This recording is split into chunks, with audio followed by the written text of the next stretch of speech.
Naririto na naman po tayo sa isa na namang kwento mula sa Sementadong Kalsada. Kung magugustuhan nyo ang ating kwento ngayon, huwag kalimutan ang mag-subscribe, like, and share at mag-notify para sa mga bagong kwento. Atin na pong simulan.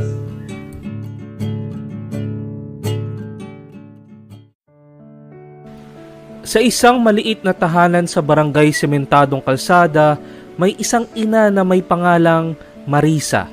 Sa kabila ng kanyang maliit na sahod, palagi nasasayang ni Marisa ang kanyang pera sa mga hindi kailangang bagay. Isang araw, nakita ng kanyang anak na lalaki na siyang may pangalang Kiko ang bagong set ng pinggan na binili ni Marisa. "Ma, para kanino ba yan?